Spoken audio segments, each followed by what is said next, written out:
जय हिंद दोस्तों, स्वागत है आपका आपके अपने परिवार में। कैसे हैं आप लोग, बताइए। ऑडियो वीडियो क्लियर है? ऑडियो क्लियर है भाई? गुड इवनिंग भाई, गुड इवनिंग। थोड़ा साइज बढ़ा दीजिए कमेंट का। सब क्लियर है भाई?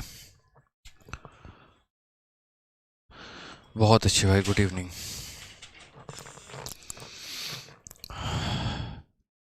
हेलो हेलो हेलो, कैसे हैं? बहुत अच्छे। काफ़ी बच्चे हैं जो आज के सेशन में लाइव हैं, काफ़ी बच्चे हैं।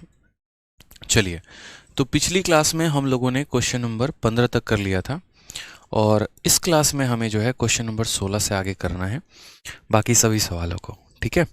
उम्मीद है कि पिछला सेशन आप लोगों को काफ़ी मज़ा आया होगा, काफ़ी एंजॉय किया होगा आपने, और क्वेश्चंस के नए अप्रोच भी आप लोगों ने सीखे होंगे कि कैसे मेंस के सवालों को हमें बनाना है। ठीक है, क्या हमारा तरीका होना चाहिए पेपर के दौरान, ताकि हम कम समय में ज़्यादा से ज़्यादा सवालों को अटेम्प्ट कर पाएँ। ठीक है, आ जाइए। तो अभी हमारा क्वेश्चन नंबर 16 है। कुछ इस प्रकार के क्वेश्चन आपके पेपर में आते हैं, जहां पर कहा जाता है कि एक त्रिभुज के आधार में 40% की वृद्धि कर दी गई है। इसकी ऊंचाई को कितने परसेंट बढ़ाना चाहिए कि क्षेत्रफल में 60% की वृद्धि हो जाए। ठीक है, अब ये सवाल अगर आप देखेंगे तो जैसे कि आपको पता है कि जो ट्रायंगल होता है उसका जो एरिया होता है वो किस पर डिपेंड करता है? बेस पर। और किस पे डिपेंड करता है? हाइट पे डिपेंड करता है। ठीक है, एरिया जो होता है वो हमारा half into base into height होता है। कभी भी जब आप परसेंटेज में बेस मतलब एरिया वाले क्वेश्चन या कुछ भी लगाते हैं तो इन कांस्टेंट क्वांटिटी की आपको आवश्यकता नहीं होती है, क्योंकि देखो जैसे मानो कभी भी अगर आप कंपेयर करोगे, जैसे B1H1 है, फिर उसके बाद ये इंक्रीज होकर जो है ये B2 और H2 या डिक्रीज होकर B2H2 बन जाएगा। जब आप इनका रेशियो लेते हो तो हाफ से हाफ आपके कट जाते हैं। इसीलिए सिर्फ हम इनका प्रोडक्ट लेते हैं उन संख्याओं का जिनके कारण हमारा एरिया बदलेगा। ठीक है, तो हम यहाँ सीधा सीधा बात करते हैं, और किसके बारे में? हमने कहा कि सर बेस के बारे में चर्चा होगी, हाइट के बारे में चर्चा होगी, और बेस इंटू हाइट हमारा क्या आ जाएगा? एरिया। अब जैसे सर्कल का एरिया पाई आर स्क्वायर होता है, लेकिन कभी भी हम पाई को काउंट नहीं करते हैं, सिर्फ आर स्क्वायर को ही हम देखते हैं।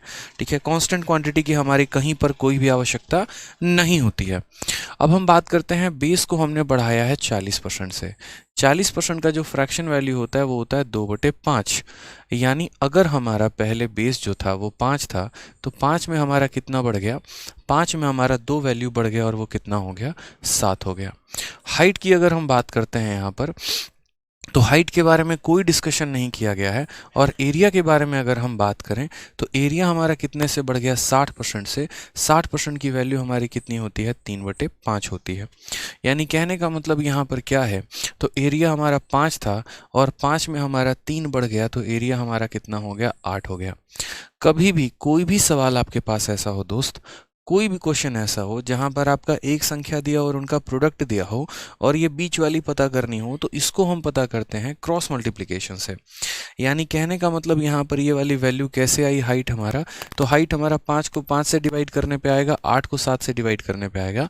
लेकिन डिवाइड का चक्कर मत रखो, एक शॉर्ट ट्रिक बताता हूँ, वो है आपका क्रॉस मल्टीप्लाई। जैसे इस 5 के ऊपर लिखना है तो ये 5 × 7 आप लिखिए यहाँ पर।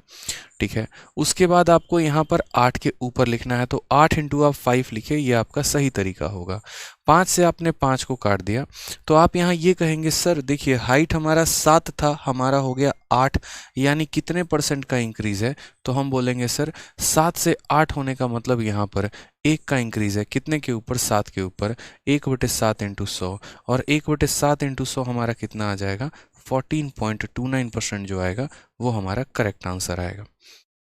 समझ रहे हैं कितना आंसर आएगा? तो 14.29% जो होगा वो हमारा करेक्ट आंसर होगा। अगर हम थोड़ा सा एक और एग्जाम्पल लें, ठीक है, और उसमें भी हम आपसे पूछें, तो देखो जैसे मानो एक और एग्जाम्पल हम लेते हैं, और ऐसा लेते हैं कि लेंथ का रेशियो हमें दे दिया गया है। लेंथ का रेशियो हमारा 6 से लेकर 7 तक है। ब्रेथ का रेशियो हमें पता नहीं है, और एरिया जो है हमसे यहाँ कह दिया गया है कि एरिया हमारा 8 से 9 हो गया है।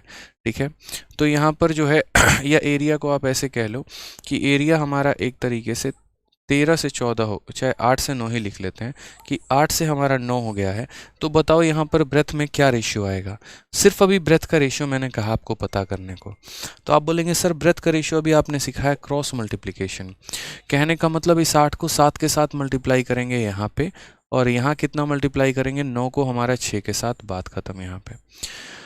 ठीक है, जो संख्या कटे काट दीजिए, जैसे 2 से 4 बार में कटेगा, 2 से 3 बार में कटेगा, तो ये हमारा 28 से कितना हो चुका है 27। अगर हम बात करेंगे यहाँ पर तो 7 इंटू 4 कितना था 28 था, और ये कितना हो गया 9 इंटू 3 27 हो गया। तो यहाँ आप देख रहे हैं कि चौड़ाई क्या हो गई है, कम हो गई है। और कितने से कम हो गई है दोस्तों, 1 की कमी आ गई है, कितने पे 28 पे। तो 1/28 इंटू 100%, ये हमारा सही उत्तर होगा, यही हमारा आंसर होगा। समझ गए? काटना है तो काट लीजिए 4 से 7 बार में और 4 से 25 बार में, तो टोटल आंसर 25/7% जो आएगा वो हमारा करेक्ट आंसर आएगा। कितना आ जाएगा 25/7%। ठीक है। चलिए, इसी तरीके से क्वेश्चन हमारा एक और है। अब जैसे मान लीजिए कि आपने देखा कि लेंथ भी दिया है, एरिया भी दिया है, तो ब्रेथ कैसे निकालेंगे। अगला क्वेश्चन हमारा इसी प्रकार है। सवाल देखिए, कहा गया यदि किसी घन की लंबाई, चौड़ाई तथा ऊंचाई क्रमशः 12.5, 50 और 25 से बढ़ा दी जाए तो संपूर्ण पृष्ठ क्षेत्रफल में कितने की वृद्धि होगी। ठीक है, percentage increase in total surface area. ठीक है, और यहाँ लेंथ भी दिया है, ब्रेथ भी दिया है, हाइट भी दिया है, किसका, क्यूब का दिया है। अब आप मुझे यहाँ बताओ, ये एक बढ़िया क्वेश्चन है। आपको लग रहा है आसान है, लेकिन ये आसान नहीं है। ठीक है, और जिस तरीके से नॉर्मल मेथड से हम इसे बनाते हैं, हम उस तरीके से इसे नहीं बनाएंगे। तो यहाँ पर हम असल में सॉल्व कैसे करेंगे वो देखो। हम यहाँ बोलेंगे कि सर लेंथ है हमारा, ठीक है, ये हमारा ब्रेथ है और ये हमारा हाइट है। कई लोग क्या करते हैं, तीनों को गुना कर देते हैं। तीनों को गुना करने से वॉल्यूम आता है। समझ रहे हैं मेरी बात को? तीनों को गुना करने से वॉल्यूम आएगा, एरिया नहीं आएगा। तो यहाँ एरिया निकालना है तो क्या करना पड़ेगा, तो रेशियो लिखना पड़ेगा। हमने लेंथ को 12.5 से बढ़ाया। 12.5 की फ्रैक्शन वैल्यू कितनी होती है बताइए। तो बोलेंगे सर 12.5 की फ्रैक्शन वैल्यू 1/8 होती है। 50% की फ्रैक्शन वैल्यू कितनी होती है, 1/2। 25% की फ्रैक्शन वैल्यू कितनी होती है, 1/4। यानी कहने का मतलब, अगर हमारा पहले लंबाई यहाँ पर जो है L1 की वैल्यू अगर हमारी 8 थी, तो अब हमारा लेंथ बढ़कर कितना हो जाएगा, 8 में 8 इंक्रीज हो जाएगा, यानी 9 हो जाएगा। समझ रहे हैं? पहले हमारी चौड़ाई कितनी थी, 2 थी। तो अगर हम बोलेंगे सर पहले चौड़ाई 2 थी, तो अब 2 में 1 बढ़ जाएगा, तो अब हमारी चौड़ाई कितनी हो जाएगी सर, 3 हो जाएगी। उसके बाद बात करते हैं यहाँ पर, पहले हाइट हमारा कितना था, 4 था। तो अब हमारा 4 में 1 बढ़ जाएगा, तो अब हमारा हाइट कितना हो जाएगा, 5 हो जाएगा। क्वेश्चन में कहा गया है percentage increase in total surface area, कुल पृष्ठीय क्षेत्रफल में कितने का इंक्रीज होगा। अगर आप यहाँ देखते हैं, ठीक है, यदि किसी घन, यहाँ पर क्यूब नहीं है, length breadth and height of A cube, अच्छा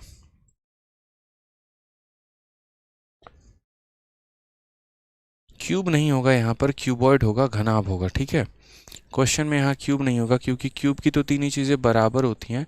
क्यूबॉइड आप लिखिए तो ज़्यादा बेहतर है। ठीक है, क्योंकि अगर आप क्यूब करेंगे ना, तो फिर आपको इन सब को बराबर करना पड़ेगा। कुछ नहीं होगा, बस आपको इनको बराबर करना होगा। यहाँ पर जैसे 8 है तो इसे भी 8 बनाना होगा, इसे भी 8 बनाना होगा, उसके अनुसार आपको यहाँ मल्टीप्लाई करना होगा।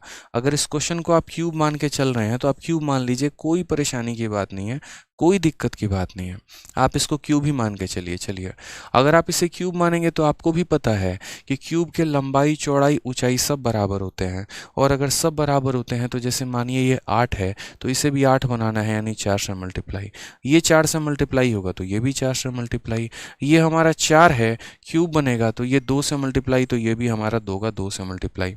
यानी जो पहले उसकी लंबाई 8 होती थी, अब उसकी लंबाई 9 हो जाएगी। यानी पहले हमारे पास एक क्या था, ऐसा करके क्यूब था। हमने क्या किया, इसके लंबाई को अलग परसेंट से बढ़ा दिया, चौड़ाई को अलग बढ़ा दिया, ऊंचाई को अलग बढ़ा दिया। तो अब ये क्यूब जो है वो क्यूब ना रहकर क्या बन चुका है, तो अब ये क्यूब जो है यहाँ पर एक तरीके से क्यूबॉइड बन चुका है। तो हमें पूछा गया टोटल सरफेस एरिया का इंक्रीज कितने का आया। तो लंबाई इतनी थी तो इतनी हो गई, 8 था तो वो 12 हो गया, और यहाँ पर 8 था तो ये हमारा 10 हो गया। हमसे पूछा जाएगा क्षेत्रफल में परिवर्तन। तो अगर हम यहाँ पर देखते हैं और हमें क्या चाहिए, टोटल सरफेस एरिया चाहिए, तो टोटल सरफेस एरिया का फॉर्मूला क्या होता है, 2 इंटू LB। ठीक है, अगर आपने पढ़ा हो तो टोटल सरफेस एरिया का जो फॉर्मूला होता है क्यूबॉइड का, यहाँ पर तो टोटल सरफेस एरिया बहुत आसानी से हम कैसे कैलकुलेट कर लेंगे, 6 इंटू साइड का स्क्वायर। ठीक है। और क्यूबॉइड का निकालने के लिए क्या करते हैं, तो क्यूबॉइड का निकालने के लिए 2 into L B plus B H और प्लस यहाँ पर हो जाएगा एल एच। आप दोनों जगह सेम ही कंसेप्ट लगा लो, कोई फर्क नहीं पड़ता है, क्योंकि क्यूबॉइड का फॉर्मूला ही बाद में चलकर क्यूब में कन्वर्ट हो जाता है। तो हमने कहा 2 into L B, L B की बात करोगे तो 8 इंटू 8 तुम्हारा हो जाएगा 64। फिर उसके बाद बी और एच की बात करोगे, 8 इंटू 8 हो जाएगा 64। और फिर उसके बाद एल इंटू एच यानी हो जाएगा 64। रेशियो हमारा हो जाएगा 2 इंटू, क्योंकि हम टोटल सरफेस एरिया निकाल रहे हैं, ध्यान रखना। और यहाँ अगर हम बात करेंगे तो बोलेंगे 9, ठीक है, और ये कितना है 12, तो 9 इंटू 12 हमारा हो जाएगा 108 प्लस यहाँ 12 इंटू 10 हमारा कितना, देखो b इंटू एच यानी 12 इंटू 10, 12 इंटू 10 कितना हो जाएगा 120 प्लस l इंटू एच यानी 9 इंटू 10 कितना हो जाएगा दोस्त 90 हो जाएगा। ठीक है, 2 से हमारा रेशियो में 2 खत्म हो जाएगा। अगर हम यहाँ बात करते हैं तो 64 का 3 गुना कितना हो जाएगा हमारा, तो 192 हो जाएगा। 64 64 64 जोड़ो 192 आ रहा है। और यहाँ बात करेंगे तो 12 9 21 21 10 कितना हो गया 31, 318 हो जाएगा हमारा यहाँ पर। समझ गए बात को, यहाँ पर कितना हो जाना है टोटल, 9 2 11 और 1 1 2 1 3 टोटल, यानी 192 से टोटल सरफेस एरिया 318 हमारा हो चुका है। 192 से हमारा कितना हो चुका है 318 हो चुका है। अगर हम यहाँ पर रेशियो इनका लेके कैलकुलेट करेंगे कितना हुआ, जैसे ये देखो 2 से आपका जाना है तो 2 से आपका 9 बार में 18 हो गया आपका, ठीक है, और 6 12 हो गए, 2 से आप काटोगे तो 159 बार में जाएगा। अगर हम इसे और काटते हैं तो ये हमारा 3 से भी जा सकता है, सीधा सीधा 6 से काट लेते हैं। ठीक है, 3 से कैसे जाएगा ये, ठीक है, जैसे सीधा सीधा 6 से काट लीजिए आप, 6 का 3 गुना 18, 6 का 2 गुना 12, 6 का 5 गुना 30 हो गया, 6 का 3 गुना 18, यानी 32 से कितना हो चुका है, तो बोलोगे सर 32 से 53 हो चुका है। कितने परसेंट का इंक्रीज हुआ है, तो यहाँ पर देखो 18 और 3 21 का इंक्रीज है। कितने के ऊपर है, 32 के ऊपर है। 21 बटे 32 इंटू कितना हो जाएगा 100%।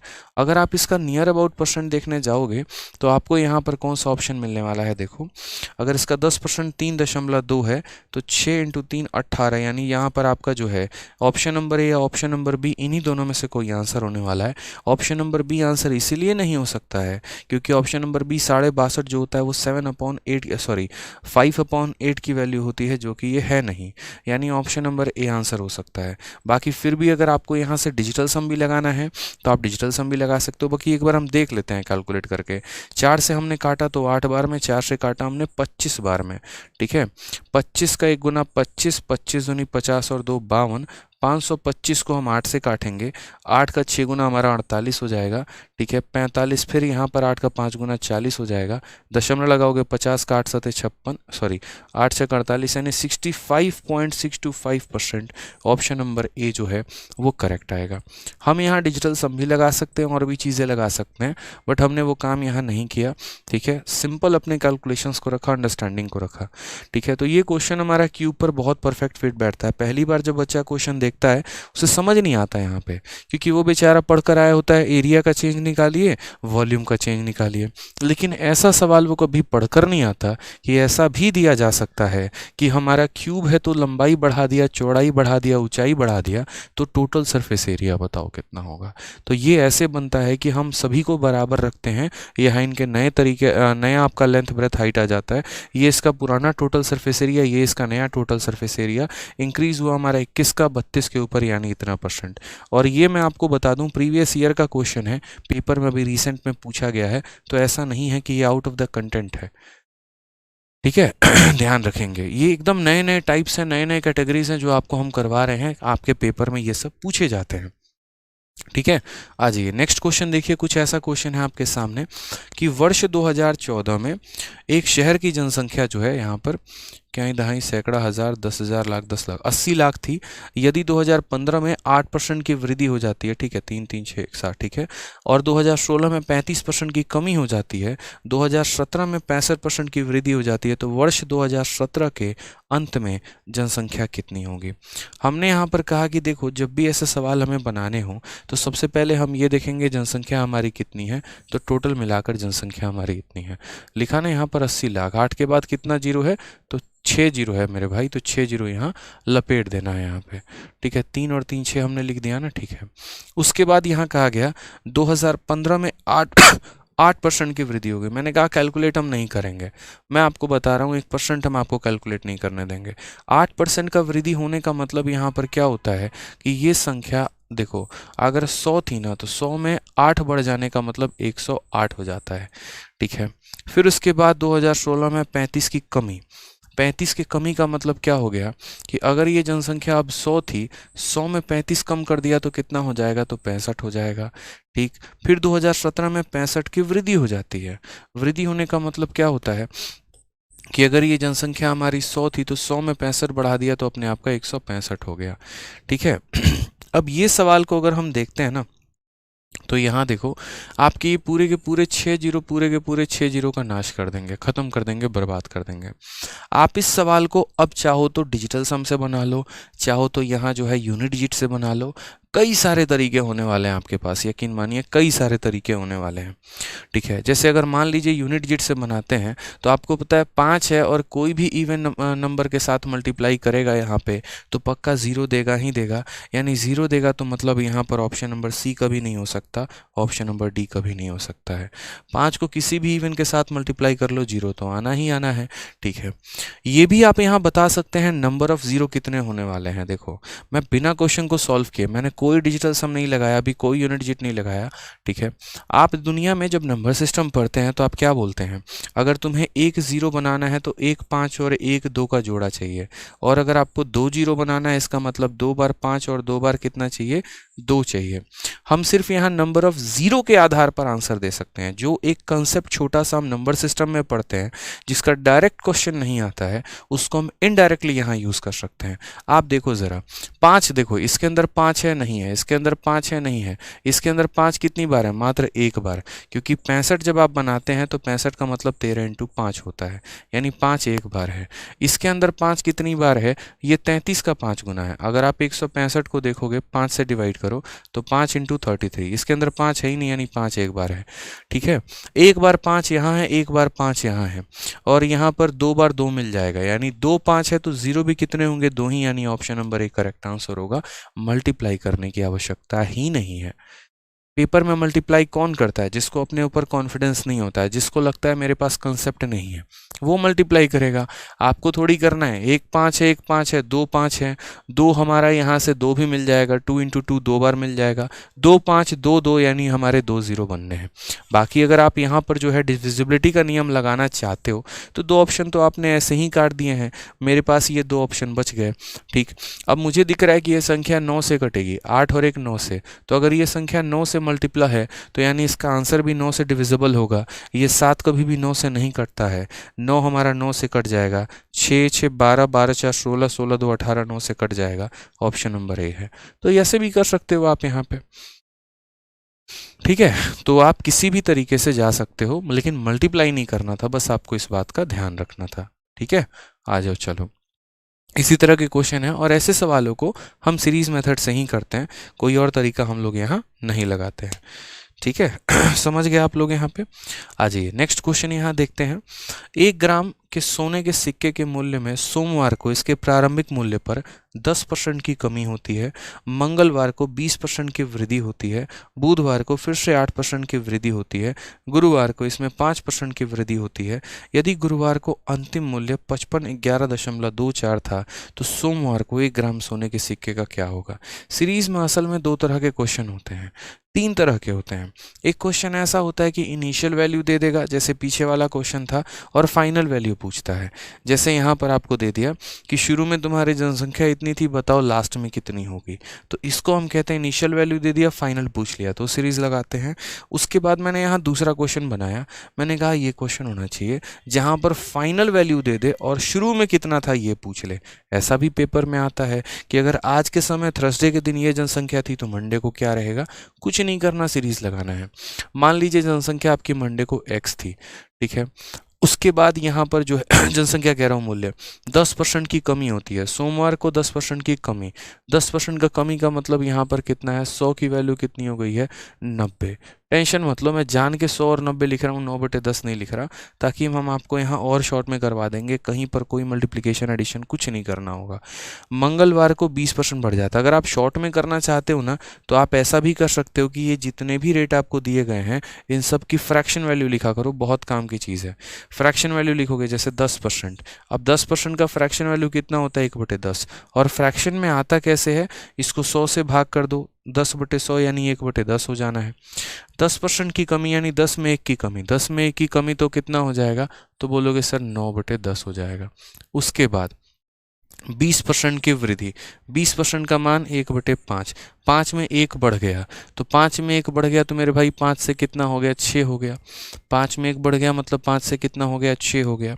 फिर बुधवार को 8%, 8% की फ्रैक्शन वैल्यू कितनी होती है, तो 2/25 होता है। कैसे देखो, 8% है तो बोलोगे सर 8/100 हो गया, 4 से काटोगे 2 बार में, 4 से काटोगे 25 बार में, इसलिए मैंने कहा 2/25।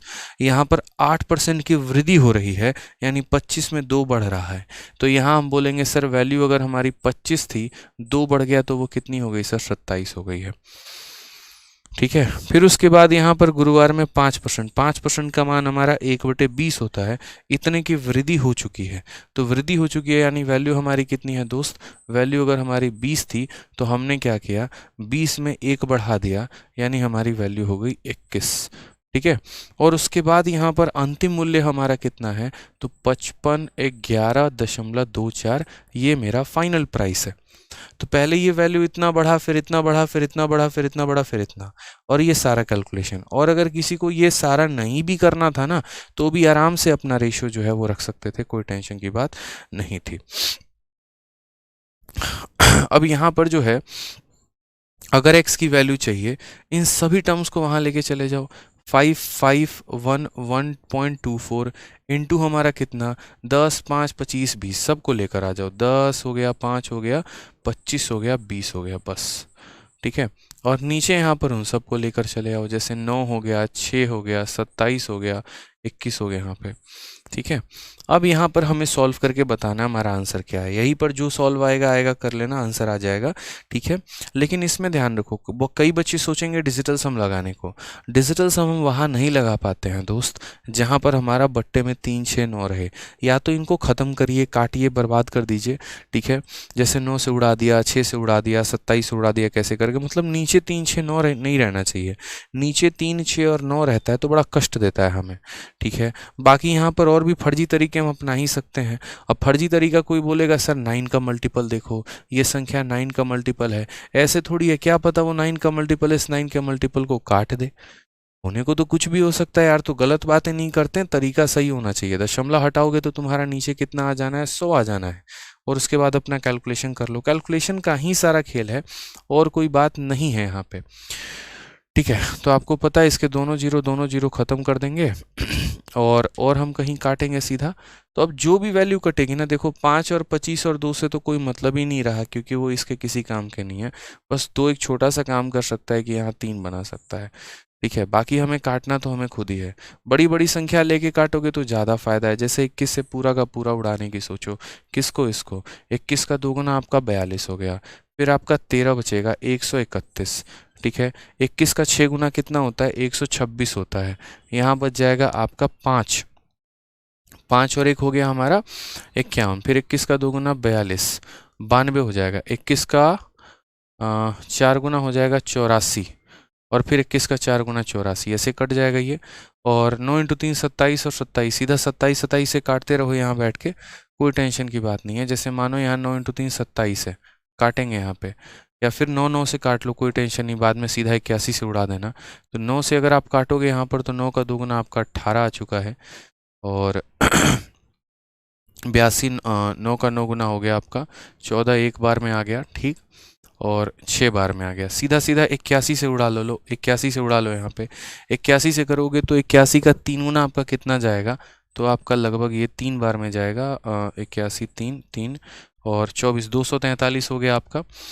ठीक है, और 291 से अगर आप माइनस करते हो 11 से 3 8 है आपका, 7 4 3, ठीक है, 3 8 6। अब 3 8 6 है अगर आपका, तो 81 से करोगे तो कितनी बार में जाएगा ये, 27 इंटू 3, 1 मिनट रुक जाओ, 2916 को अगर हम 81 से यहाँ पर डिवाइड करते हैं, अलग अलग ही डिवाइड कर लो यार, 81 से करने से बेहतर है अलग अलग ही कर लेते हैं, ठीक है, ज़्यादा टाइम लग जाएगा ऐसे तो काट भी नहीं पाएंगे, पता चले यहाँ पर कैलकुलेशन है बस क्वेश्चन के अंदर और कुछ नहीं है।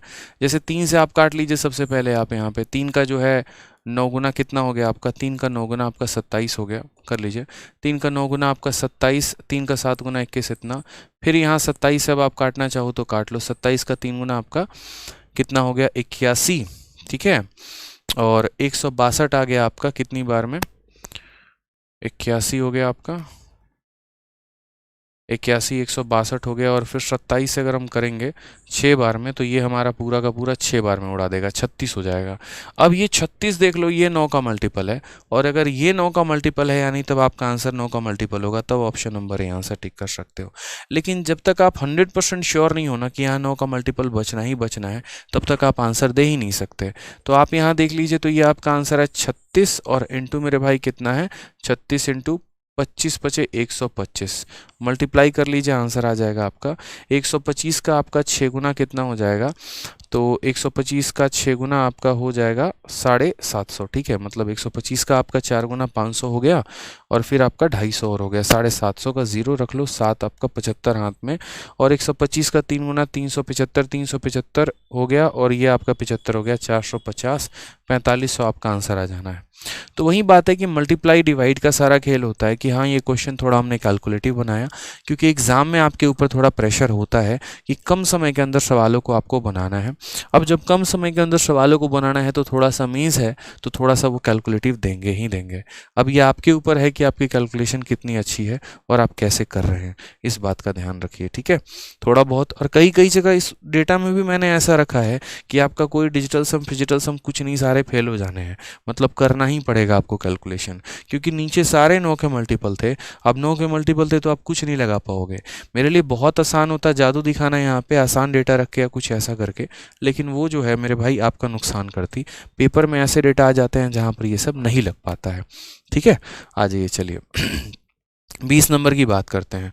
क्या कहा है, the price of a article increases by 20% every year, if the difference between the price at the end of third year and fourth year is इतना, then 40% of the price at the end of second year is.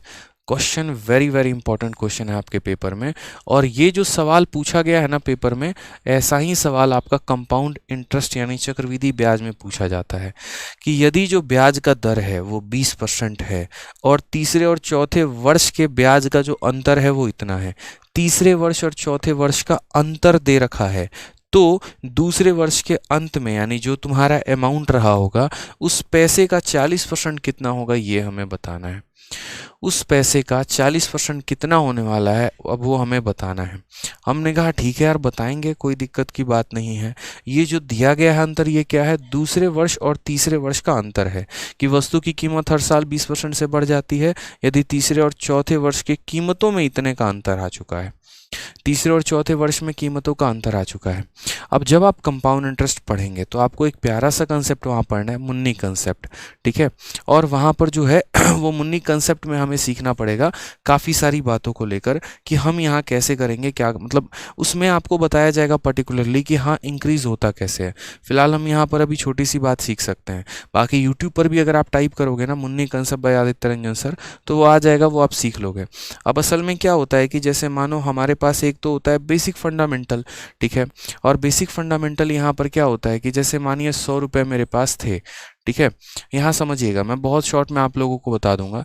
मान लीजिए मेरे पास 1000 रुपये या 10,000 रुपये हैं, ठीक है, या मेरे पास 100 रुपये ही है, मैं मान के चल रहा हूँ, और मेरे पास ऐसा है कि हर साल ये संख्या जो है, पैसा जो है वो 10% से बढ़ रहा है, यानी अगर आज 100 है तो एक साल के बाद 110 हो जाएगा, इसी का 10%, फिर उसके बाद इसमें 10% की और बढ़त, 110 का 10% 11 होता है, 11 और बढ़ा दो 121 हो जाना है, फिर ये 10% से बढ़ेगा, इसका 10% 12.1 है, इसमें जोड़ देंगे तो 133.1 हो जाएगा, इसका 10% 13.31 है, जोड़ देंगे तो 146.41 हो जाएगा, ठीक है।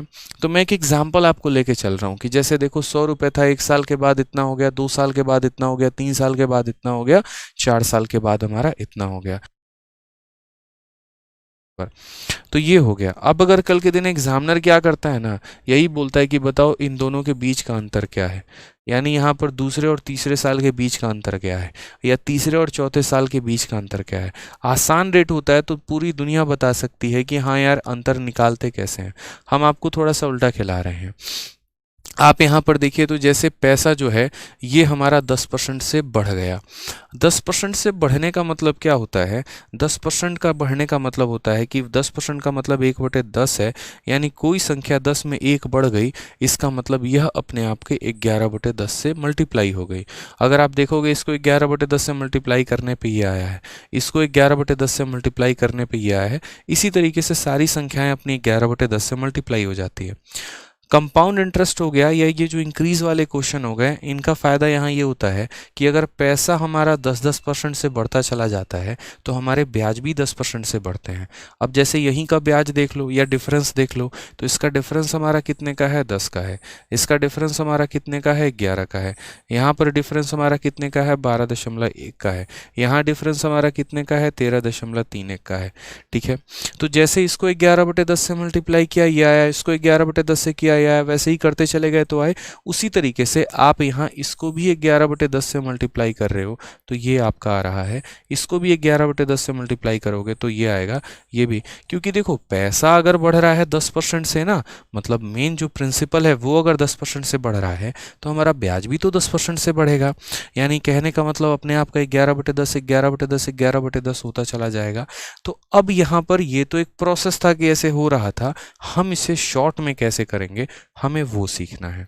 ठीक है, कि हम सीधा यहाँ दूसरे और तीसरे का अंतर कैसे निकाल सकते हैं या तीसरे और चौथे का अंतर कैसे निकाल सकते हैं। तो उसके लिए हमें एक छोटी सी बात का ध्यान रखना है, और वो हम कैसे करेंगे वो समझो। ये सारी बातें मैं आपके लिए हटा रहा हूँ, छोटी सी बातें समझाते हैं। उसके लिए हमें यहाँ पर यह ध्यान रखना है, ये सारी बातें हटा दो।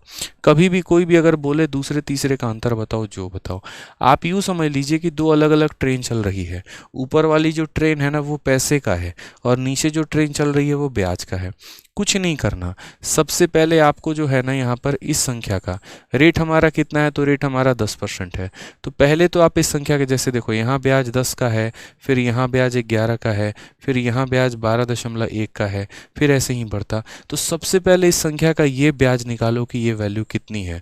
तो यानी ये 100 का कितना परसेंट है, 10%। तो जो भी अमाउंट दिया गया होगा, जैसे मानो 100 दिया गया है, तो पहले मैं इसका क्या करूँगा, पहले मैं इसका 10% यानी 1/10 निकालूंगा मैं। तो पहले मैंने इसका 10% निकाल दिया। ये मैंने यहाँ क्या किया, ये मैंने सिर्फ पहले साल का पहले ब्याज निकाला है कि पहले साल का ब्याज निकाल दूं। अब पैसा अपने आप का 11/10 गुना होगा, तो ये 11/10 से मल्टीप्लाई कर देंगे, दूसरे साल का ब्याज आ जाएगा। 11/10 से मल्टीप्लाई कर देंगे, तीसरे साल का ब्याज आ जाएगा। लेकिन मुझे जो चाहिए वो चाहिए फोर्थ माइनस थर्ड, यानी चौथे और तीसरे का अंतर चाहिए। तो पहले ये पहले साल का हो गया, इसको मल्टीप्लाई किया, दूसरा बनेगा, मल्टीप्लाई करोगे तीसरा बनेगा। अब अगर आपको डिफरेंस चाहिए ना, क्या चाहिए, डिफरेंस चाहिए, तो आप यहाँ पर इन दोनों का डिफरेंस निकाल दो। 11 और 10 का डिफरेंस कितने का है, 1 का है, 1/10 से गुना कर दो। आप देख लो यहाँ पर इन दोनों का जो डिफरेंस है 13.31। अभी चुटकी बजाते आपका आंसर आ जाएगा यहाँ से। ठीक है, आप यहाँ देखो 2 जीरो से आपके दोनों जीरो खत्म हो गए। 11 × 11 हमारा 121, और 121 बटे यहाँ पर कितना हो गया, 100, यानी डिफरेंस हमारा 1.21 का। डिफरेंस हमारा कितने का है, तो 1.21 का है मेरे भाई, समझ रहे हो। और आप ज़रा ये देखो तो ये अंतर का और इस अंतर का जो डिफरेंस आ रहा है वो 1.21 ही आ रहा है, समझ गए।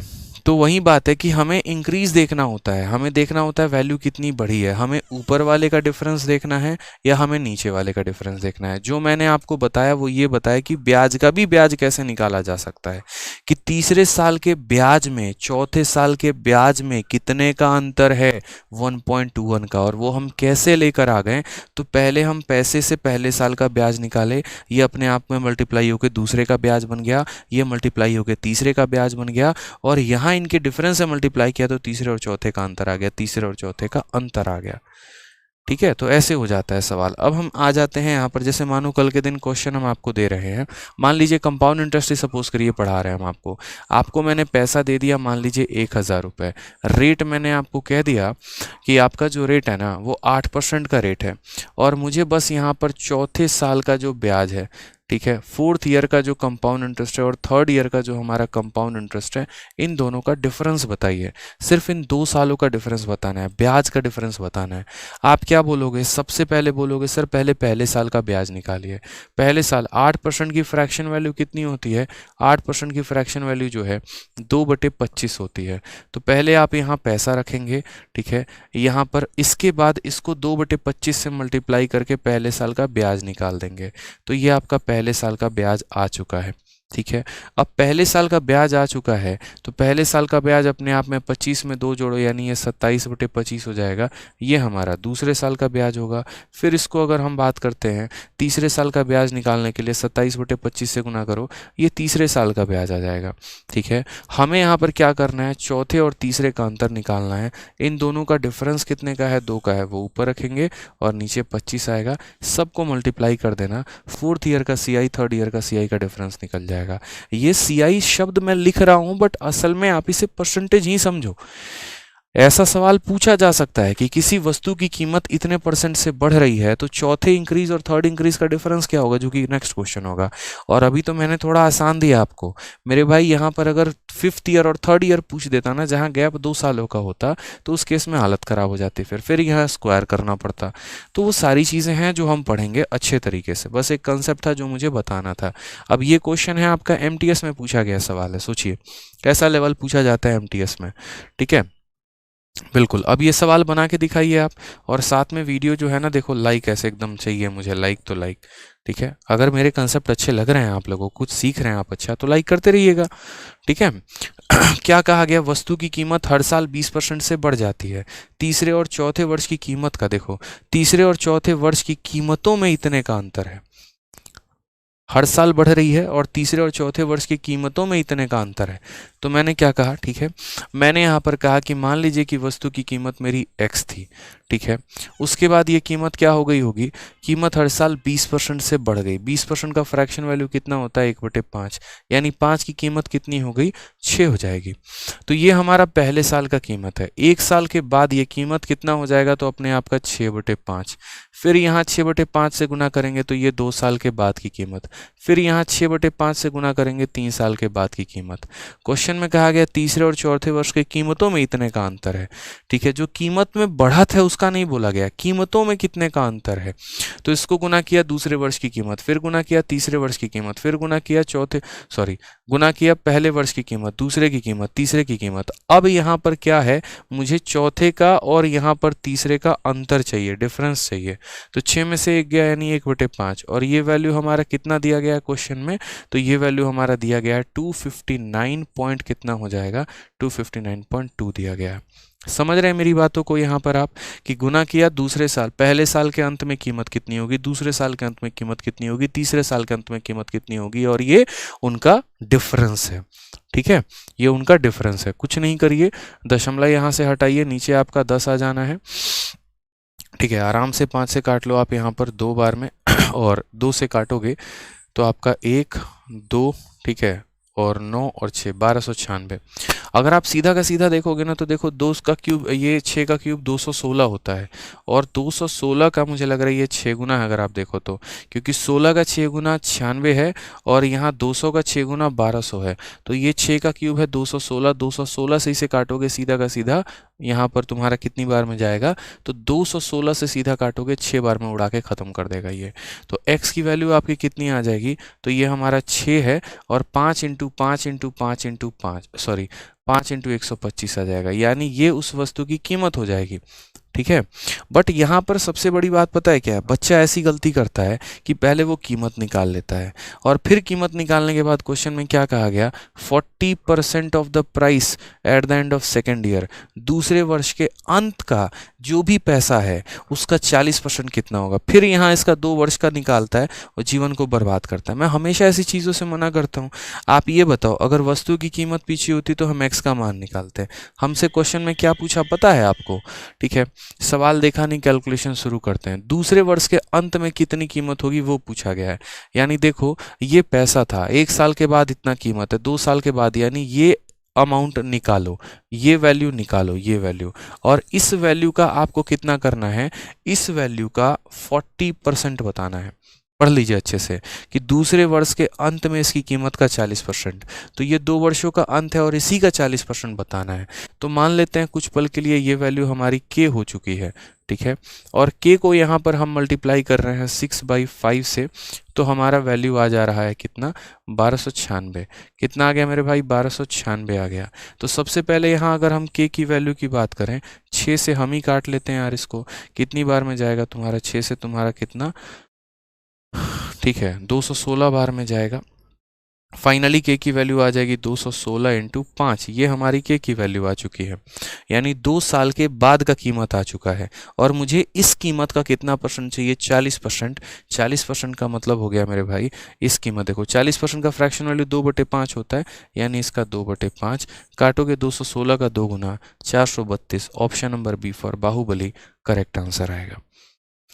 ठीक है, तो समझ गए आप यहाँ पे कि ये पैसा था, 1 साल के बाद कीमत, 2 साल के बाद कीमत, 3 साल के बाद कीमत, अंतर है दिया गया है। 2 साल के बाद जो कीमत रही होगी उसका 40%, यानी इस वैल्यू का 40%, इस पूरे को k मान लो, 6/5 इतना आ गया, k का मान इतना, उसका 40% ये हो गया। तो इसलिए हमने क्या लिखा, 40% ऑफ k, और ये बराबर हो जाएगा इसके। ठीक है, पेपर में यहाँ पर क्वेश्चन जो है बहुत बढ़िया तरीके से आते हैं, ध्यान रखना है। गया ज़माना मेरे भाई प्री का, जब प्री पढ़ना था तो पढ़ लिए, ठीक है। अब हमें थोड़े से मेंस लेवल के क्वेश्चंस करने हैं, अच्छे लेवल के क्वेश्चंस करने हैं। सीरीज़ अच्छी लगती है ना, तो अपने दोस्तों को भी रिकमेंड करो ताकि वो भी यहाँ क्लासेस लें, और जितने जल्दी हो सकता है आप मेंस स्पेशल बैच में एनरोल कर लो, क्योंकि कल आपका लास्ट डेमो रहेगा यहाँ यूट्यूब पर। स्पेशली अगर हम बात करें मेंस बैच का, तो उसके बाद हम कोई नई सीरीज शुरू करेंगे बाकी एग्ज़ाम्स के लिए, CHSL या GD के लिए जैसे हो गया, और यूट्यूब पर जो रहेगा CHSL या GD का सीरीज चलेगा, और एप्लीकेशन पर मेंस की क्लासेस अपने वे में चलेंगी। ठीक है, तो कल लास्ट डेमो होगा आपका यूट्यूब पर। 3 क्लासेस हैं, 3 ही क्लासेस रहेंगी। रीज़न भी है क्योंकि देखो कई सारे एग्ज़ाम पढ़ाने, हर चीज़ हर जगह नहीं पढ़ाई जा सकती है, ठीक है, दिक्कत आती है। यहाँ देखिए, तो present population of A villages 15,280। आज के समय हमारा कितना है जनसंख्या, 15,280 है। नंबर ऑफ मेल हमारा बढ़ गया 25% से, साथ में फीमेल की जनसंख्या 15% से बढ़ गई है, और पॉपुलेशन जो है वो हमारा अब इतना हो चुका है 18,428। तो कहा गया difference between present population of male and female, ठीक है, यहाँ पर कि हमारा मेल और फीमेल का जो पॉपुलेशन का अंतर है वो हमें बताना है। अब इस सवाल को करने के कई सारे तरीके हैं, बेसिक मेथड लगा लो, कोई और लगा लो, 10 तरीके हैं। मैं आपको स्मार्ट अप्रोच बता रहा हूँ, ठीक है, वो समझिएगा आप लोग। पहले हमारे गांव की जनसंख्या कितनी थी, तो 15,280 थी, और ये बढ़कर कितना हो गया, 18,428। यानी इसमें कितने का इंक्रीज है, ज़रा ये देखो पहले आप तो, ठीक है। आप यहाँ बस देखो इंक्रीज कितने का है, तो 15,000 से 3,000, 18,000 हो गया, ठीक है, और 20 और 28, ठीक है, 18,000। देखो यहाँ पे कितना हो जाएगा, यहाँ पे 3,128 हो जाएगा भाई। यहाँ पे माइनस करके देख लो आप, इनका जो डिफरेंस है आपका आ जाएगा, ठीक है, सॉरी 28 कह रहा हूँ, 48, यहाँ पे माफ़ करना, कितना आ जाएगा, 48 आ जाएगा। ठीक है, तो यहाँ पर हमने कहा कि जनसंख्या हमारी इतनी थी, अब जनसंख्या हमारी इतनी हो गई है, यानी हमारी जनसंख्या इतने से बढ़ गई है। अब ये जो इंक्रीज़ हुआ है, ये इंक्रीज़ क्या है असल में आईने में आप देखो, तो ये हमारा मेल का 25% है और फीमेल का 15% है। भाई मेल 25% से बढ़ा, फीमेल 15% से बढ़ी, तभी तो जनसंख्या बढ़ा ना, नहीं तो जनसंख्या बढ़ता नहीं बढ़ता। तो हमने यहाँ पर कहा कि जनसंख्या हमारी इतनी बड़ी है, और इसका रीज़न यहाँ पर क्या है, तो ये 25% मेल है और साथ में ये 15% हमारा फीमेल है मेरे भाई। ठीक है, कोई दिक्कत की बात है यहाँ, चलिए आ जाइए। अब नेक्स्ट क्वेश्चन में हमसे यहाँ पर कहा गया है, ठीक है, अब नेक्स्ट पॉइंट, यहाँ पर जब भी ऐसा क्वेश्चन आता है ना, तो ऐसे सवालों में आप ये देखा करो कि आप कॉमन कितना ले सकते हो, ज़्यादा से ज़्यादा आप दोनों में कॉमन कितना उठा सकते हो। इसके पास 25% है, इसके पास 15 है। अगर मैक्सिमम दान देने की बात की जाए और जहाँ शर्त ये रखा जाए कि दोनों को बराबर दान करना है, तो ये 15% जो है दोनों का कॉमन निकाला जा सकता है। ये पूरा 15 और ये पूरा 15, यानी हम कहेंगे तो हम इसमें से क्या करते हैं, कॉमन डेटा को घटा देते हैं, यानी 15% दोनों का घटाएंगे, तो पूरी की पूरी जनसंख्या जो है वो कितनी है, 15,280 है। और 15% कितना होगा मेरे भाई? तो देखो किसी भी संख्या का 10% कितना होता है, उसको 10 से भाग करो, इसका 10% 1528 होगा, और 5% इसी का आधा, तो यहाँ 2 सते 14, 2 छक 12, 2 चौके 8, तो ये हमारा हो जाएगा 15%।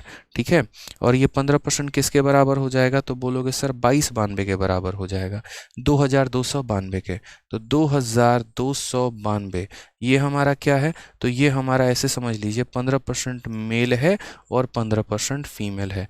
कभी भी ये जितना परसेंट होना, तो जो कॉमन डेटा होता है वो टोटल जनसंख्या का उतना परसेंट आप निकाल लो। तो हमने यहाँ पर इस संख्या का 15% निकाला, 10% ये और 5% हमारा ये हो गया। ठीक है, अब इसमें से हम माइनस कर देते हैं, तो माइनस कर देते हैं तो हमारा कितना, 14 से 5 आपका 9, ये 856 हमारा आ चुका है।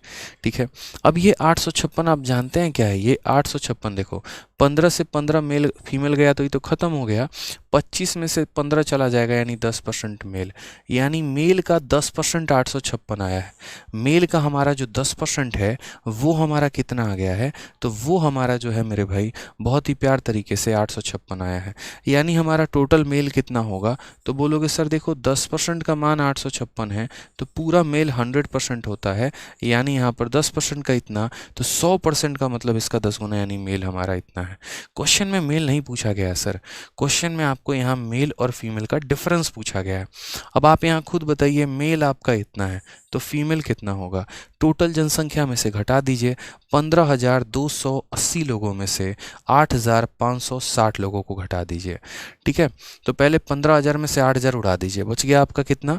ठीक है, तो 7,280, और 7,280 में से 560 घटाने, 280 से 280 खत्म, 280 और जाएगा, यानी हम बात करते हैं तो 6,000। ठीक है, और 1000 से 280 आपका कितना हो गया? 620, 6,620 हो जाएगा आपका यहाँ पे। ठीक है, अब ये हमारा क्या आ गया? फीमेल। आप दोनों को जोड़ कर देखिए, ये 15,280 के बराबर ही आएंगे, जोड़ लीजिए।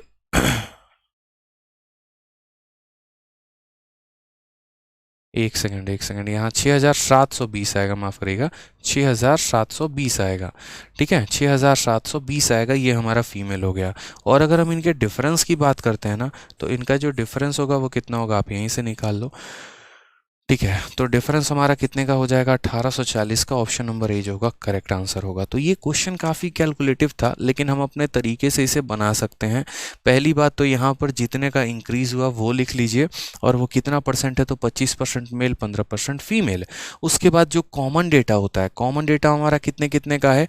15-15 का है, तो पूरी जनसंख्या का 15% निकाल दीजिए, वो हमारा इतना था। टोटल में से 15 निकाल दीजिए, बच गया, ये हमारा 10% मेल है, मेल का 10% इतना, तो पूरा मेल हमारा इतना हो गया। पूरी जनसंख्या में से मेल घटा दीजिए, फीमेल आ जाएगा, और फिर मेल और फीमेल का डिफरेंस पूछा है। तो ये एक अल्टीमेट क्वेश्चन है, मतलब ठीक है, जो बहुत सारी अप्रोच को आपको एकदम खोल के रख देगी, दिमाग थोड़ा सा खोलेगी। ठीक है, बेशक परसेंटेज पढ़ा होगा, कई बार पढ़ा होगा, लेकिन ऐसे सवाल लगाने का जो मज़ा होता है ना, वो कुछ और ही होता है। और मैं आपको एक और बात बता देता हूँ कि जो ये 50 क्वेश्चन की मैंने आप लोगों को टेलीग्राम पर शीट अपलोड की है, एक भी क्वेश्चन जो है वो मतलब इरेलीवेंट नहीं है, मैं बस इतना बोलूँगा। ना जीवन में कभी इरेलीवेंट मैंने यूट्यूब पर पढ़ाया, ना ही मैं कभी पढ़ाऊँगा। ठीक है, बस इतना बोलूँगा कि पेपर इसी से आएगा, और किस्मत ख़राब रही ना तो मतलब कुछ भी हो सकता है, ये समझ लो। तो अपने आप को वर्स्ट से वर्स्ट सिचुएशन के लिए प्रिपेयर करिए, जिस तरीके से हो सकता है कि हाँ मुझे अपना सिलेक्शन लेना है, मुझे अपना नौकरी लेना है भाई, किसी भी हाल में।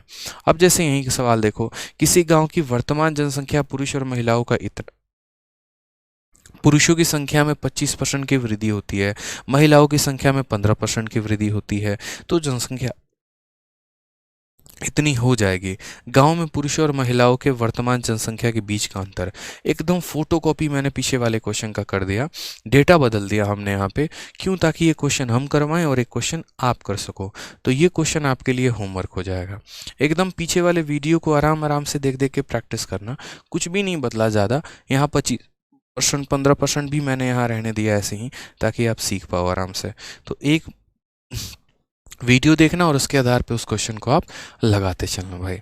ठीक है, चलिए नेक्स्ट बात करते हैं। यहाँ पर क्वेश्चन नंबर 23 में क्या कहा गया है? तीन इलाके ए बी और सी वाले शहर में, तीन इलाके हो गए, ए बी सी की आबादी का अनुपात है 9, 8 और 3, ठीक है। उसके बाद स्थानीयता ए में 80% लोग साक्षर हैं, बी वाले में 30% लोग निरक्षर हैं, और यदि सी में 90% लोग साक्षर हैं, उस कस्बे में रहने वाले साक्षरता का पता लगाएं। यानी वहाँ पर पढ़े लिखे लोग कितने हैं, लिटरेसी की बात हम करते हैं। तो हम यहाँ देख रहे हैं, ठीक है भैया, टोटल हमारा रेशियो कितने का आता है, 983 का आ गया। उसके बाद यहाँ पर ए में 80% लोग पढ़े लिखे हैं, बी में 30% अनपढ़ हैं। ये समझना, ये लिटरेट इलिटरेट का चक्कर इतना बुरा होता है ना, कहीं पर भी एल के जगह इलिटरेट लगा देगा, कन्फ्यूज आ जाओगे, पता ही नहीं चलेगा, और सारा गड़बड़ करके गुलगोबर करके चले आओगे पेपर में। तो ये काम मत करना। और 90% सी का लिटरेट है। बोला गया बताओ पूरा लिटरेसी रेट कितना है। अब ऐसे सवाल हो गया, परसेंटेज में एक और भी क्वेश्चन आता है, जैसे आप देखोगे कि ए बी और सी के सैलरी का अनुपात इतना है, ए की सैलरी को इतना बढ़ा देते हैं, बी को इतना बढ़ा देते हैं, सी को इतना बढ़ा देते हैं, नया रेशियो बताओ। मेरे भाई कभी भी ऐसा सवाल अगर आप करते हो ना, कभी भी, तो ये डेटा 9, 8 और 3 है ना, तो इससे 9, 8, 3 लेके मत करो, ठीक है। इससे आप 90, 80, 30 ले लो, 900, 800 और इतना ले लो, ताकि उसका परसेंट निकालना आसान हो। आप खुद सोचो, 9 का 80% मुश्किल हो सकता है, 90 का 80% मुश्किल नहीं होगा। तो ये दुनिया के लिए 9, 8, 3 है, हमारे लिए तो ये 90, 80 और 30 है, ठीक है। अब हमने यहाँ पर कहा कि भैया पूरा परसेंटेज निकालना है कि कितना परसेंट लिटरेट है, पढ़े लिखे लोग हैं। तो 90 का 80% पढ़ा लिखा है, तो 90 का 80% यानी 9 × 8 कितना हो गया, तो 72 लोग टाउन ए में पढ़े लिखे हैं। फिर उसके बाद अगर हम बात करते हैं बी वाले में, ठीक है, तो 80 में देखो 30% लोग अनपढ़ हैं। अगर 30% अनपढ़ हैं तो पढ़े लिखे कितने हैं, 70%। तो यानी 80 का कितना, 70%, ठीक है। 0 0 खत्म, 8 7 कितना हो जाएगा, 56। उसके बाद यहाँ बात करते हैं, ठीक है, तीसरे वाले में 30 का 90%, 30 का 90% यानी 9 × 3 कितना हो गया, 27। तो हम यहाँ बोलेंगे कि यहाँ पर इसका देखो, ए से इतना पढ़ा लिखा है, बी से इतना पढ़ा लिखा है, सी से इतना पढ़ा लिखा है, डिवाइडेड बाई टोटल जनसंख्या, यानी 90 + 80 + 30, 9, 8, 17, 17 और 3 हमारा हो जाएगा 20, यानी 200। और चूंकि परसेंट में कन्वर्ट करना है, तो इस संख्या को लास्ट में किससे मल्टीप्लाई कर दो, 100 से मल्टीप्लाई कर दो।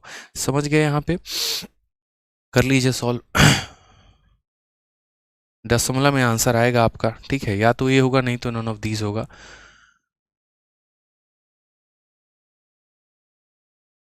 एक 155, और ये आपके 2 0 से 2 0 गए, ख़त्म करिए। और बोलेंगे सर 2 का 7 × 14, 2 का 7 × 14, 77% आपका ऑप्शन है कहीं पर नहीं है, तो option number D, none of these जो है वो हमारा करेक्ट आंसर आ जाएगा, ठीक है। कोई दिक्कत की बात नहीं है भाई,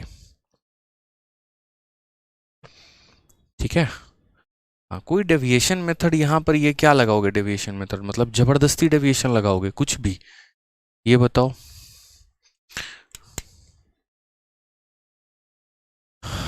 सर डेविएशन मेथड बहुत शानदार।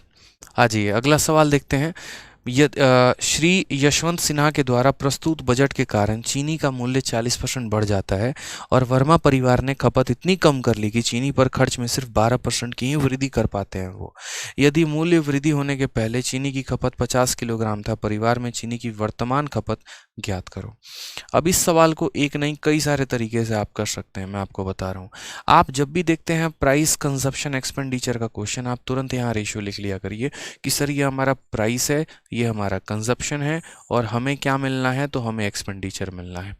समझ में आ रहा है बात। प्राइस हमारी बढ़ गई 40% से, 40% का मान हमारा हो गया 2/5, यानी सर पहले 5 रुपये जेब में थे ना, आज 5 से 2 ज़्यादा है। 5 रुपये अगर मान लीजिए पहले चीनी की कीमत थी, तो महंगाई आ गई इतनी कि 5 से 2 ज़्यादा यानी 7 हो चुका है।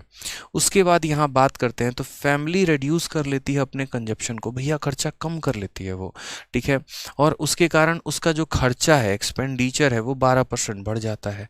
अगर हम बात करते हैं 12% को लेकर, तो हम यहाँ 12% की फ्रैक्शन वैल्यू कितना कह सकते हैं, तो बोलोगे सर 12/100, 12/100 का मतलब यहाँ 3 बटे कितना हो जाएगा 25। यानी परिवार का खर्चा 12% से बढ़ जाने का मतलब पहले खर्चा 25 था तो 25 में 3 ज़्यादा कितना है 28 है। ये हमें ध्यान रखना है।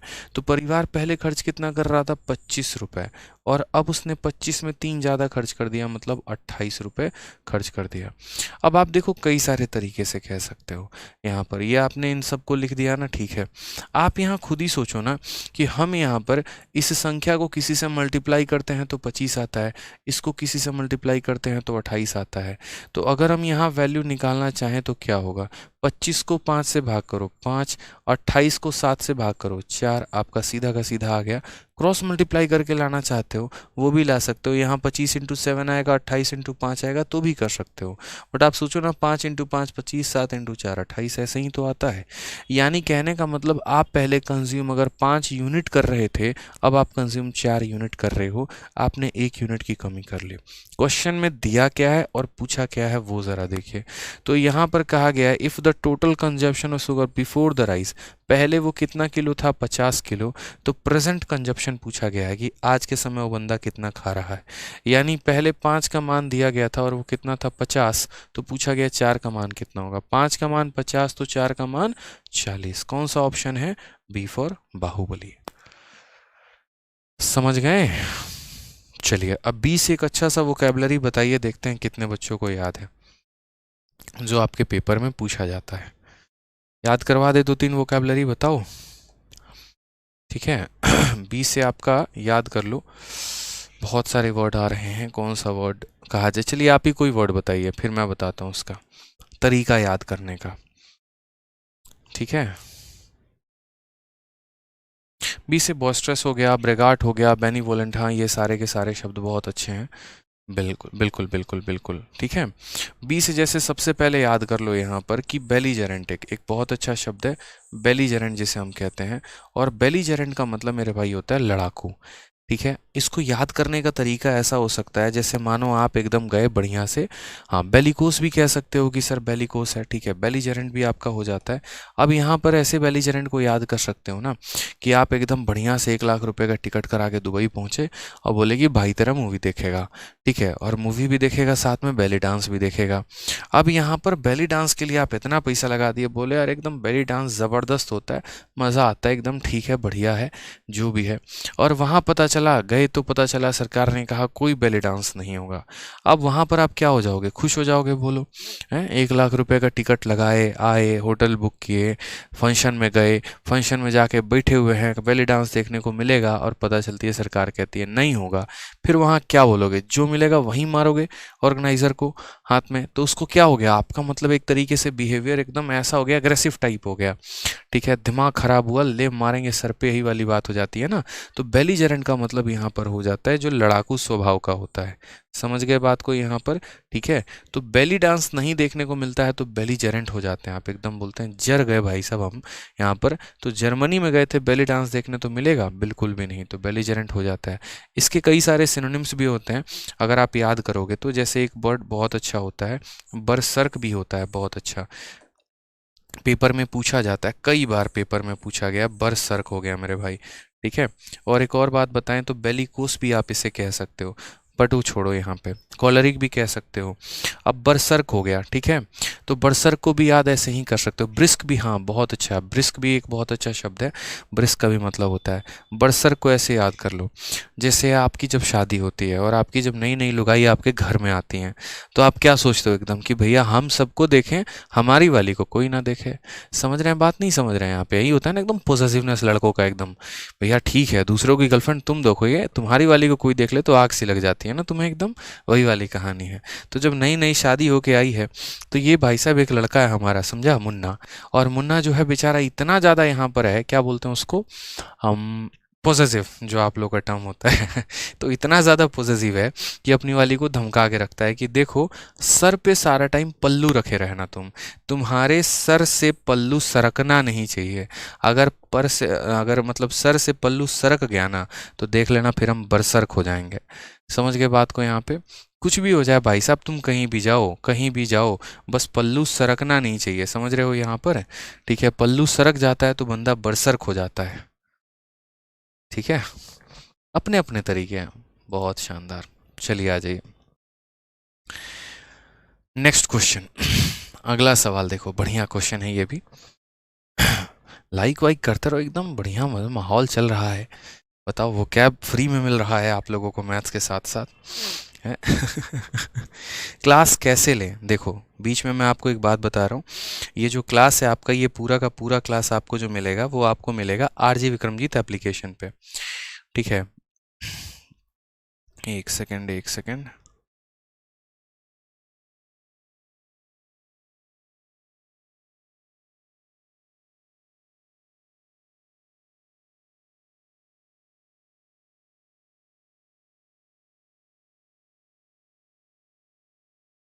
पहली बात तो जिन्होंने पीडीएफ डाउनलोड नहीं की है वो कर लेना दोस्त यहाँ पे। ठीक है, तभी फ़ायदा होगा, नहीं तो ऐसे कोई फ़ायदा नहीं होने वाला है। तो अगर हम क्लास की यहाँ बात करते हैं तो देखिए, हमारा जो पूरा ये मैथ स्पेशल बैच है, ये मैथ स्पेशल बैच आपको मिलेगा हमारे आरजी विक्रमजीत एप्लीकेशन पे। ये आरजी विक्रमजीत एप्लीकेशन है, प्ले स्टोर से डाउनलोड कर लेना। सीजीएल मेंस का मेरा मैथ स्पेशल बैच आया है, फीस 999 है और वैलिडिटी आपको नेक्स्ट मेंस तक की है। ठीक है, पूरा डिटेल वे में ओरिएंटेशन क्लास में मैंने बता रखा है कि आपको क्या मिलेगा क्या नहीं मिलेगा। तो एप्लीकेशन डाउनलोड करके आराम से मेरी बातें सुन के उसके बाद इस बैच में एनरोल करना। ठीक है, चलो आ जाओ। अब सवाल देखते हैं यहाँ पर 25 नंबर सवाल, बहुत ही प्यारा सवाल है। The price of A petrol shop up by 5%, मतलब पेट्रोल का जो है 5% का यहाँ पर जो है दाम बढ़ गया है। Before hike the price was 82 per litre. A man travel 3045 kilometre every month and इस car gives a mileage of 15 kilometre per litre. What is the increase in monthly expenditure, ठीक है, on the man's travel due to hike in the petrol. कहने का मतलब क्या है कि petrol की कीमत बढ़ जाती है। अब उस कीमत के बढ़ने की वजह से एक व्यक्ति का खर्चा कितना बढ़ जाएगा, ये सवाल है। ठीक है भैया, पेट्रोल की कीमत बढ़ी है, कोई बात नहीं। पेट्रोल की कीमत कितने से बढ़ गई है? तो 5% से बढ़ गई है। और पेट्रोल की कीमत है कितनी? तो 82 रुपये पर लीटर। तो आप ऐसे समझो, जैसे मानो मुझे यहाँ से बिहार जाना है, और बिहार जाना है ना, तो यहाँ पर ऐसे समझ लो कि 1000 किलोमीटर की दूरी है यहाँ दिल्ली से बिहार की। ठीक, और यहाँ पर जो है मेरी गाड़ी 10 का एवरेज देती है, यानी इसका मतलब मुझे कितना लीटर तेल लगेगा? तो मुझे यहाँ पर 100 लीटर तेल लगेगा। अगर सरकार हर लीटर पर 1-1 रुपये बढ़ा दे, मेरा खर्चा कितने का बढ़ जाएगा? 100 रुपये का। अगर हर लीटर पर 2 रुपये बढ़ा दे तो मेरा खर्चा 200 का बढ़ जाएगा। यानी हमें कुछ नहीं करना, कितने का इंक्रीज होगा मेरे एक्सपेंडिचर में, उसको निकालने के लिए हम यहाँ पर जो है पहले ये देख लेंगे कि मेरा कंजप्शन कितना है, हम कितना लीटर कंज्यूम कर रहे हैं, और उसके बाद वहाँ पर कितना परसेंट उसका बढ़ा। तो कंजप्शन निकालने के लिए क्या करते हैं? डिस्टेंस को एवरेज से डिवाइड कर देते हैं। तो वही बात है कि डिस्टेंस आपको जाना इतना था और आप 1 लीटर में 15 किलोमीटर जा सकते हो, यानी आपको कितने लीटर तेल की आवश्यकता है? तो 15 से इसे भाग करो, 15 का 2 गुना 30 हो गया, और यहाँ 15 का 3 गुना 45 हो गया, यानी आपको 203 लीटर तेल की आवश्यकता है। कितने की आवश्यकता है? 203 लीटर तेल की आवश्यकता है। ठीक है, समझ गए बात को? अब यहाँ पर आपका रेट बढ़ा कितना है? जैसे मानो 1 लीटर पर 1 रुपया 2 रुपया कितना बढ़ा है? तो 82 रुपये रेट है, और 82 रुपये का 5%। मैं आपको बोल रहा हूँ, देखो, इसका 10% निकालने के लिए इसको 10 से भाग करो, 10 से भाग करोगे 8.2 आएगा। तो 10% 8.2 है, तो 5% उसका आधा, यानी यहाँ पर देखो 10% कितना हो जाएगा? 8.2। तो मुझे तो 5% निकालना है, यानी इसका आधा कितना हो जाएगा? 4.1। यानी अब हर लीटर पर मुझे इतने रुपए एक्स्ट्रा देने हैं। ठीक है, तो इतना लीटर जो है मेरे को लगेगा, और 1 लीटर पर मुझे इतने रुपए देने हैं। इसको गुना करूंगा तो 832 के करीब में जाएगा। ऑप्शन हमारा ऑप्शन नंबर ए है। तो बस मेरे भाई यहाँ पर ये देखना था कि हमें कितना लीटर तेल लग रहा है और 1 लीटर में कितने का खर्चा बढ़ रहा है। 203 लीटर लग रहा है, और हर लीटर में 82 का 5%, यानी हमारा 4.1 का इंक्रीज़ है। इतना इंटू इतना, यानी इतने का हमारा क्या हो जाएगा? टोटल इंक्रीज हो जाएगा भाई। ठीक है, चलो आ जाओ। नेक्स्ट क्वेश्चन पर बढ़ते हैं। नेक्स्ट क्वेश्चन हमसे क्या कहा गया वो देखिए। अगला सवाल 26 नंबर, चीनी के मूल्य में 40% या चीनी के मूल्य जो 40 रुपये प्रति किलोग्राम है। जब चीनी के प्रति किलोग्राम के मूल्य में x% की वृद्धि हो जाती है तो ग्राहक को कुल व्यय में इतने % की वृद्धि होती है और चीनी की खपत जो है वो घटकर 90% हो जाती है। वृद्धि के बाद चीनी का प्रति किलोग्राम जो है मूल्य ज्ञात करिए कि वृद्धि के बाद कितना होगा।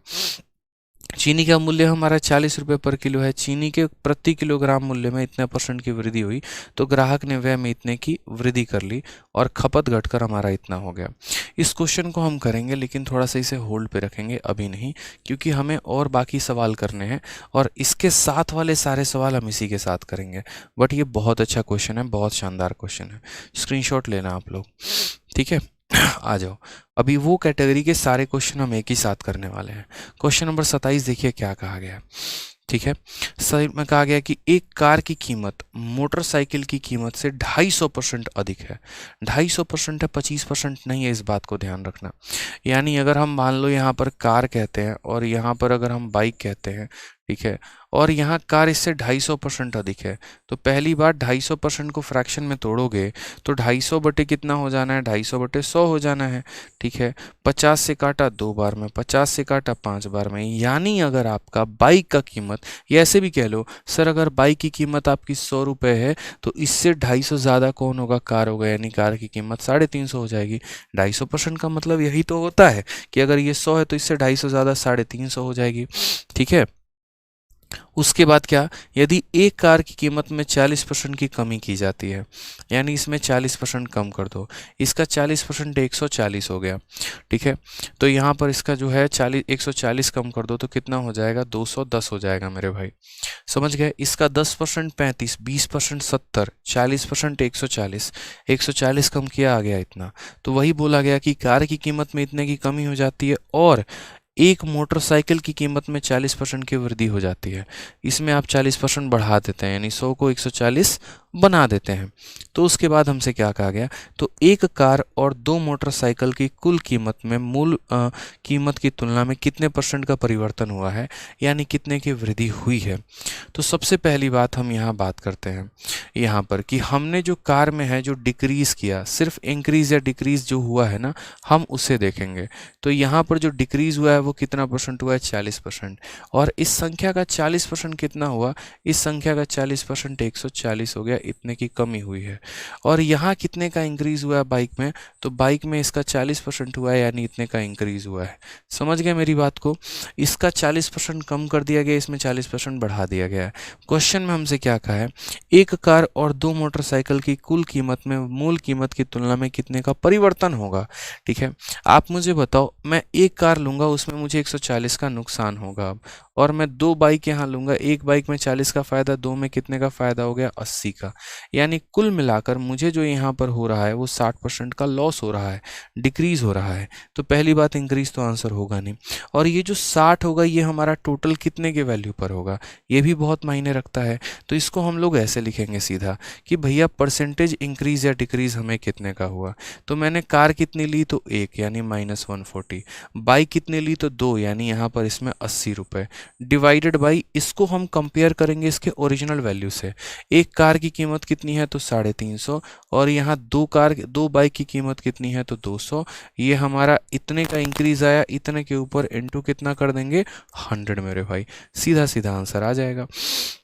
140 से 80 गया तो 60 आ गया, 60 का डिक्रीज है, ध्यान रखना, 35 और 200 यानी 550, ठीक है। इंटू कितना हो जाएगा, तो इंटू हमारा हो जाएगा 100% करेक्ट आंसर है, 0 से 0 खत्म। 5 से आप काटोगे यहाँ पर ना, तो आपका 5 से कटेगा 11 बार में, 5 से आपका 20 बार में, सीधा आ जाएगा 120/11। और 120/11 मतलब 10% से थोड़ा सा ज़्यादा, 11 कम 11 और 10 आ गया, मतलब 10 पॉइंट समथिंग, यानी 10.9%। Option number D for Devasena, sorry C for चाय पीने चलेंगे, करेक्ट आंसर आएगा। तो समझ रहे हैं आप, यहाँ पे आसान सा क्वेश्चन था। इसमें एक कार में इतने की कमी हो गई और एक बाइक पर इतने की हो गई। मैंने एक कार लिया, 2 बाइक लिया, यानी इतने का इंक्रीज है डिक्रीज, बट्टे में टोटल वैल्यू इंटू कितना कर देंगे, 100, करेक्ट आंसर आएगा। चलो, बहुत शानदार, बहुत अच्छे, कीप इट अप। लाइक करते रहेंगे सेशन को। हाँ जी, अब एक छोटू सा क्वेश्चन हम आपको दे रहे हैं वेन डायग्राम का। हालांकि वेन डायग्राम से ज़्यादा क्वेश्चन आता नहीं है, बट फिर भी एक आधा क्वेश्चन हम कर लेते हैं। क्या कहा गया देखिए, परीक्षा में 53% छात्र जो है विज्ञान में अनुत्तीर्ण हुए हैं, 48% गणित में अनुत्तीर्ण रह गए, 40% दोनों विषय में अनुत्तीर्ण रह गए। दोनों विषय में कितने प्रतिशत छात्र उत्तीर्ण हुए? हमेशा तो कभी भी वेन डायग्राम बनाना ना या वेन डायग्राम के क्वेश्चन देखना, मैं हमेशा कहता हूँ कि बोथ शब्द के साथ क्या लगा है, ये देखो, बोथ सब्जेक्ट के साथ। तो बोथ सब्जेक्ट के साथ मेरे भाई फेल लगा है, यानी आपका जो डेटा आएगा वो फेल का आएगा। तो कभी भी जो वेन डायग्राम का फॉर्मूला होता है, याद रखना, number of A union B बराबर होता है number of A plus number of B, और माइनस हो जाता है जो दोनों में कॉमन है, यानी number of A intersection B हो जाता है। समझ गए? हमें डेटा चाहिए भाई फेल का, तो फेल का चाहिए तो यहाँ पर हम क्या बोलेंगे वो समझो। 40% देखो यहाँ पर इतना परसेंट जो है वो साइंस में फेल हो गया, तो साइंस में फेल होने वाले कितने हैं, तो बोलोगे 53। उसके बाद यहाँ पर 48% फेल हो गया मैथ्स में, तो मैथ्स वाला हमारा कितना हो गया, 48 हो गया भाई। माइनस जो दोनों में फेल है, दोनों में कितना फेल है, 40%, तो 40 हम क्या करेंगे, माइनस कर देंगे। अब 53 में 8 जोड़ दो, यानी 61% जो है वो डेटा हमारा क्या है, फेल है। अब आप ही बताओ यार, 61% फेल है तो पास कितना होगा, बताना जरा। तो बोलोगे सर पास का डेटा निकालना है ना, तो पास का डेटा हो जाएगा सर 100 माइनस 61, यानी 39% हमारा जनता पास है। कभी भी इस बात को ध्यान रखना, वेन डायग्राम को बिना कन्फ्यूजन के सॉल्व करने के लिए बोथ के शब्द देखा जाता है कि बोथ के साथ क्या है। बोथ के साथ फेल है तो फेल निकालिए, बोथ के साथ पास है तो पास निकालिए। ठीक है, आ जाओ चलो नेक्स्ट क्वेश्चन यहाँ देखो। अगला सवाल आपका बढ़िया क्वेश्चन है, और ये डायरेक्शंस है, लेकिन अभी 29 वाले ये सारे डायरेक्शंस के क्वेश्चंस हम नहीं करेंगे, इसमें बड़ी दिक्कत सी आएगी। ठीक है करेंगे, उसको होल्ड पे रखो, करेंगे।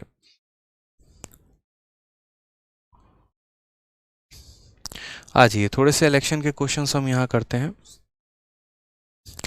एक बच्चा कह रहा है सिर्फ इजी क्वेश्चन ही कराते हो।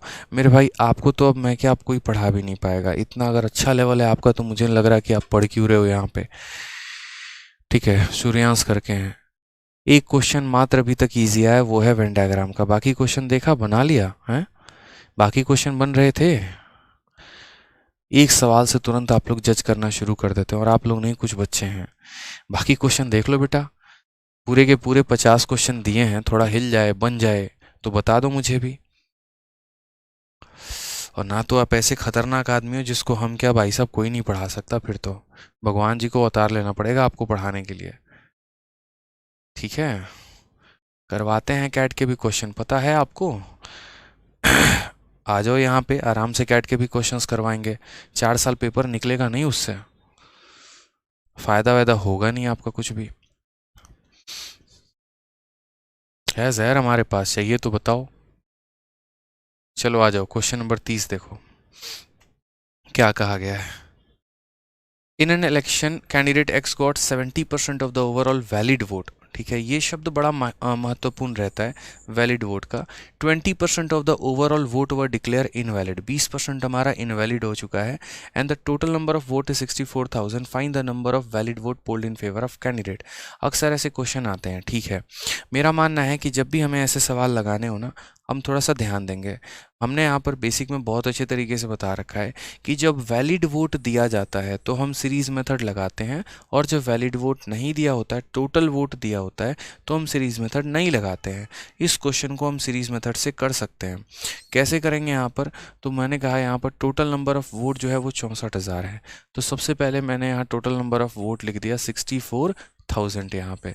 ठीक है भाई, उसके बाद क्वेश्चन में क्या कहा, उम्मीदवार एक्स को कुल वैध मतों का 70% मिला है। ठीक है, मान गए। कुल मतों में 20% अवैध घोषित है, 20% अवैध है, तो ये हमारा टोटल वोट है, इसका 20% अवैध है, तो वैध कितना है, तो इसका 80% जो वोट हो गया वो क्या हो गया, वैध हो गया। यानी टोटल वोट का 80% वैलिड निकल के आ गया। अब यहाँ कहा गया है कि एक्स को इस वैलिड वोट का, यानी कुल मतों का 70% जो है वो मिला है। ठीक है, टोटल वैध वोटों का, यानी वैलिड वोट का 70%, टोटल वोट था, इससे गुना कर दिया, वैलिड निकल के आ गया, और वैलिड का यहाँ 70 निकाल दिया, आसानी से हमारा वोट आ गया है। 3 और एक 4 जीरो से हमारे 2 और जो 4 खत्म हो चुके हैं। ठीक है, हमें यहाँ पर 64 को गुना करना है किसके साथ, 8 सते 56 560 के साथ। हम यहाँ ऑप्शन को मैच कर लेंगे यूनिट डिजिट से। हमारे में क्या आना चाहिए, तो 0 भी आना चाहिए और 6 इंटू 4 4 भी आना चाहिए। 40 एक ही ऑप्शन है, ऑप्शन नंबर ए, यही हमारा सही उत्तर है। ठीक है, हाँ थोड़े से आसान क्वेश्चन भी मैंने रखे हैं, सारे के सारे टफ नहीं रखे। ठीक है,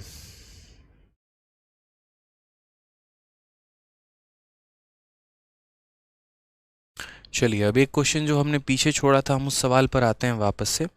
बढ़िया लेवल का क्वेश्चन था, या फिर पहले इलेक्शन ही कर ले, 2-3 क्वेश्चन और है हमारे पास। इलेक्शन ही कर लो एक बार आप लोग, पहले आ जाओ। क्वेश्चन नंबर 31 भी देखो, 31 क्या है। कहा गया किसी चुनाव में 2 उम्मीदवार थे, 10% मतदाताओं ने वोट नहीं दिया, 60 मत अवैध घोषित कर दिए गए।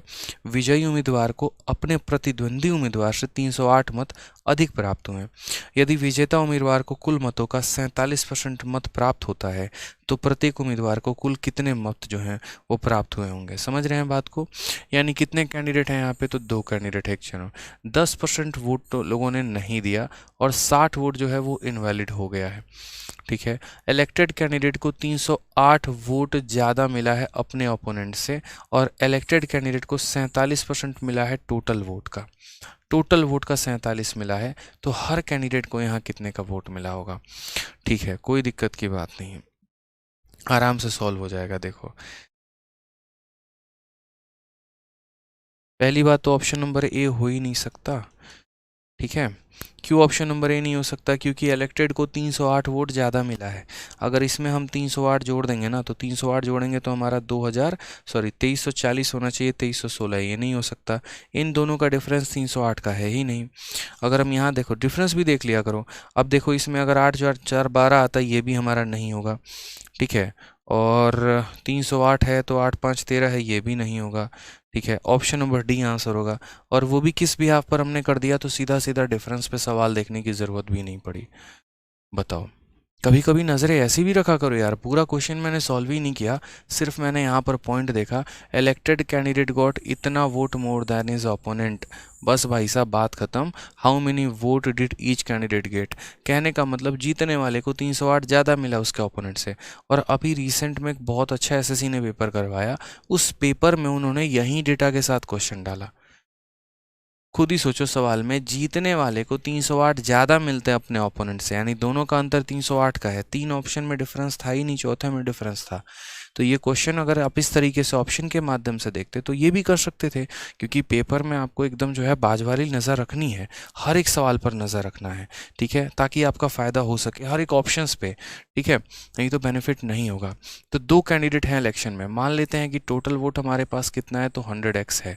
ठीक है, ये हमने टोटल वोट मान लिया मेरे भाई। अब उसके बाद यहाँ कहा गया 10% लोगों ने वोट नहीं दिया। ठीक है, इसमें से 10% निकाल दो, 90% लोगों ने तो वोट दिया ना, बस बात खत्म। 60 वोट हमारा इनवैलिड हो गया, इसमें से वैलिड भी निकाल दो। जैसे मानो इसका 10% निकाला तो ये आ गया, इसमें से यहाँ पर बेकार वोट निकाल दो, तो 90x में से जो है 60 वोट मैंने निकाल दिया। अब ये वोट मेरे पास क्या है, तो ये वोट मेरे पास वैलिड है। जैसे यहाँ पर इतने लोगों ने वोट थे, इसमें से इतना दिया था, उसमें से इतना अब मेरे पास वैलिड वोट है। कैंडिडेट को 308 ज़्यादा मिलते हैं अपने अपोनेंट से, और इलेक्टेड कैंडिडेट 47% जो है टोटल वोट का लेके जाता है।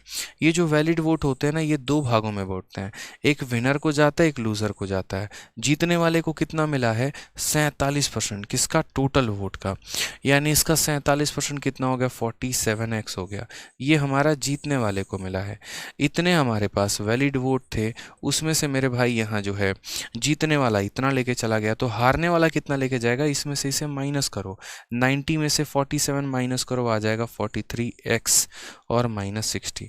अब ये हो गया। साथ में यहाँ पर क्वेश्चन में ये भी कहा गया है, इन दोनों का जो डिफरेंस है हमारा, इन दोनों का डिफरेंस हमारा कितना है, 308 है। माइनस करिए ज़रा इसमें से, तो जब आप 47 में से 43 माइनस करेंगे तो आपका आ जाएगा 4x और -60 बन जाएगा +60, और ये बराबर हो जाएगा 308 के। अगर हम यहाँ देखेंगे तो 4x का जो हमारा मान आ जाएगा वो हमारा इसमें से घटा दो तो 248 आ जाना है। समझ रहे हो बात को? यहाँ 4 से काट लो तो आपका कितने बार में, 4 से 62 बार में x का मान हमारा 62 आ गया और x का मान हमारा 62 आ गया। तो अगर विनर का निकालना है तो 62 इंटू इतना कर दीजिए और लूज़र का निकालना है तो 62 इंटू इतना माइनस इतना कर दीजिए। अब वो आपके ऊपर है, ठीक है। बट मैं फिर भी यहाँ पर क्या बोलूँगा कि आप यहाँ एक बार नज़र ऑप्शन पे कर लेते तो शायद बहुत आसानी से सवाल कर लेते हैं, ठीक है। चलिए, प्रॉब्लम्स होते हैं अच्छे खासे मैथ्स में, और कोई बात नहीं है। आ जाइए, अब कुछ ऐसे भी सवाल आपके पेपर में आते हैं इलेक्शन में, थोड़े से ये भी देख लिया करो। क्वेश्चन में क्या कहा है, in an election between two candidate 5% of the registered voter did not cast their vote, 10% of the vote were found to be either invalid और नन ऑफ द अबव, ठीक है। द विनिंग कैंडिडेट रिसीव्ड इतना % of vote in favour and won the election by इतना vote, find the number of register voter, ठीक है। चुनाव जीतने वाले कितने थे, दो उम्मीदवार के बीच में चुनाव हुआ, ठीक। 5% ने वोट नहीं डाला है, मतलब 95% लोगों ने वोट दिया है। 10% वोट या तो अमान्य है या नन ऑफ द अबव है, कोई बात नहीं, बाकी 90% तो मान्य है। जीतने वाले उम्मीदवार ने अपने पक्ष में 60% वोट प्राप्त किए और इतने वोटों से चुनाव जीत गया, ठीक है। कभी भी ऐसा क्वेश्चन कहा जाता है ना कि ये इतने वोटों से जीत गया, इतने वोटों से हार गया, हमें डिफरेंस लेना होता है। आप ऐसे समझिए, जैसे मान लीजिए कि हमने कहा टोटल वोट हमारे पास कितना है, टोटल वोट हमारे पास x है, 5% रजिस्टर वोटर वोट नहीं दिए, 5% नहीं दिए, कितना दिए, 95%, तो हम बोलेंगे सर इसका 95/100। समझ गए बात को यहाँ पे? उसके बाद यहाँ और क्या कहा गया सवाल में, उसके बाद 10% वोट जो है वो हमारा बेकार हो गया। 10% बेकार हो गया तो सही कितना रहा, तो 90% यानी 90/100 हो गया मेरे भाई, ठीक है। उसके बाद यहाँ कहा गया है विनर को 60% मिला है अपने फेवर में। अब आप सोचो, जीतने वाले को 60% मिलता है तो हारने वाले को कितना मिलेगा, 40%। मान लीजिए कि आपको जो है 70% वोट मिलता है, यानी हमें 30 मिलेगा, आप कितने वोटों से जीत जाएंगे, 40% से। उसी तरीके से जीतने वाले को 60 मिला, हारने वाले को 40 मिलेगा, यानी जीतने वाला कितने वोटों से जीतेगा, 20% से, ठीक है। ये 60 लिया, ये 40 लिया, तो अंतर कितने का, 20 का, यानी इसका 20%। और ये दोस्त कितने के बराबर होगा हमारे, तो ये बराबर होगा 17,271 के। कर लो सॉल्व, यहाँ पे आपका x का वैल्यू आ जाएगा बड़े आराम से। डिजिटल सम लगाना है, जो लगाना है इच्छा आपकी है, आप लगा सकते हैं, किसी ने कहीं पर भी आपको रोका नहीं है, ठीक है।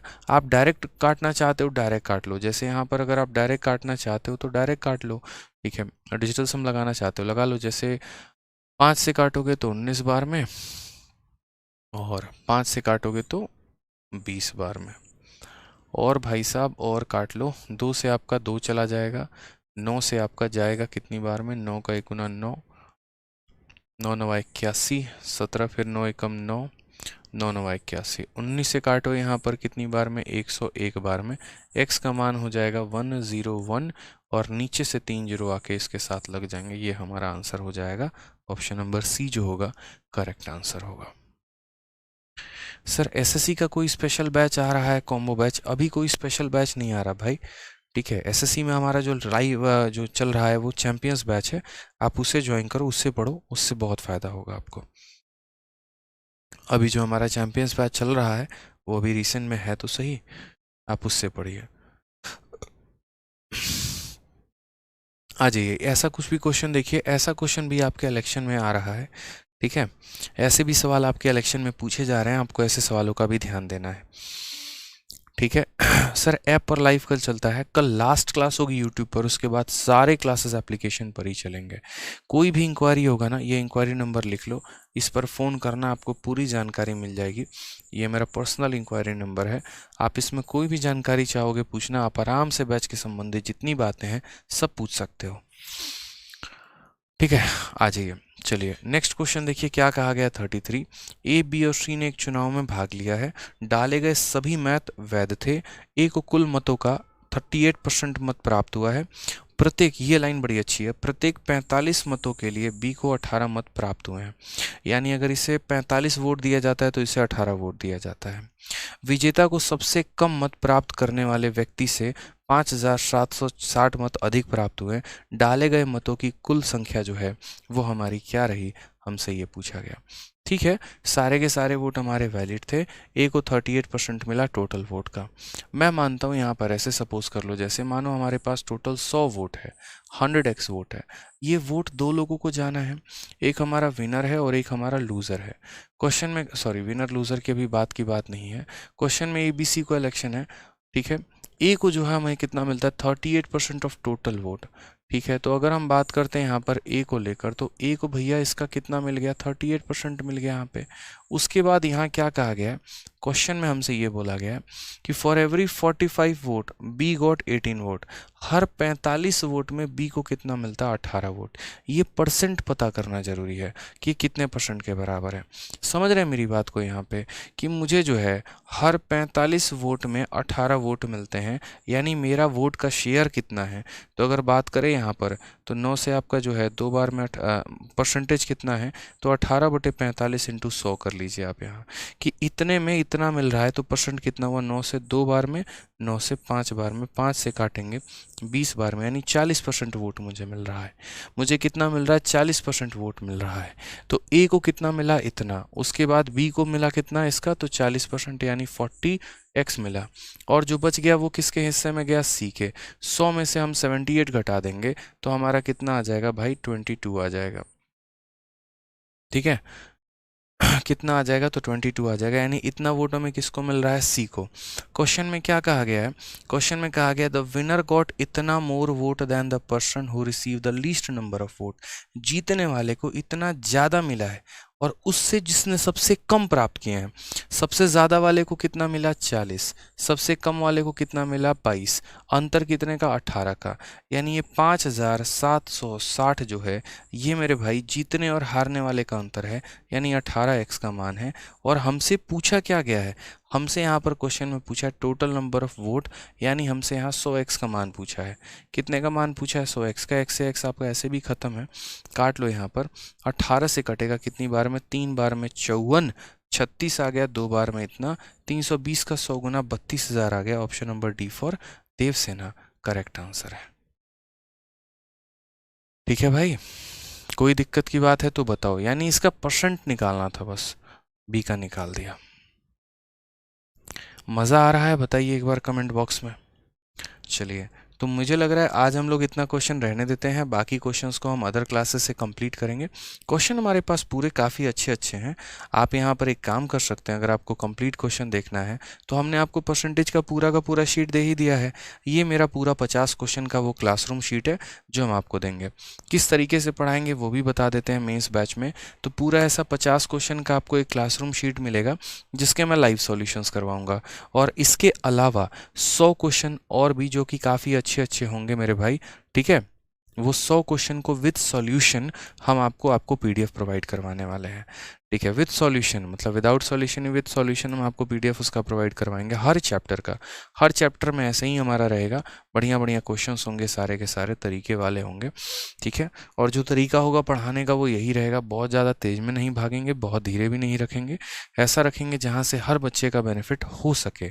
ठीक है, मेंस ओरिएंटेड थोड़ा सा जो रहेगा सो रहेगा।